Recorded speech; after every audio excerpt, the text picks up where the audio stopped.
Guys, हम हमारे daily life में ऐसे ही सेंटेंसेस का यूज़ करते हैं जहाँ पर हम कहते हैं कि हम तुम्हें इससे ज़्यादा पैसे नहीं दे सकते, सरिता इससे ज़्यादा नहीं खाएगी, मैं इससे ज़्यादा और क्या कहूँ, वो इससे ज़्यादा और क्या करेगा।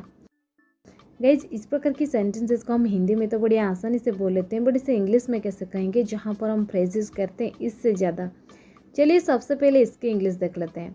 इसे हम इंग्लिश में कहते हैं मोर than this, more than this. चलिए इसका कंप्लीट स्ट्रक्चर देख लेते हैं। पहले आपको यूज़ करना पड़ेगा कंप्लीट सेंटेंस जो आप बोलना चाहते हैं, इसके बाद आपको यूज़ कर देनी है मोर दैन दिस। चलिए कुछ एग्जांपल्स लेते हैं ताकि आपको ये स्ट्रक्चर और भी अच्छे से क्लियर हो जाए। सरिता इससे ज़्यादा नहीं खाएगी, Sarita will not eat more than this, Sarita will not eat more than this. हम तुम्हें इससे ज़्यादा पैसे नहीं दे सकते, we can't give you money more than this, we can't give you money more than this.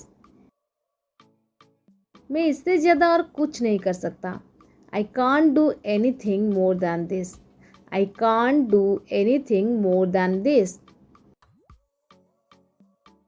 वो इससे ज़्यादा और क्या करेगा, what will he do more than this, what will he do more than this. मुझे इससे ज़्यादा और कुछ नहीं पता, I don't know anything more than this, I don't know anything more than this. तुम्हें इससे ज़्यादा नहीं सोचना चाहिए, you should not think more than this, you should not think more than this. मैं इससे ज़्यादा और क्या कहूँ, वाट डू आई से मोर than this, what do I से मोर दैन दिस।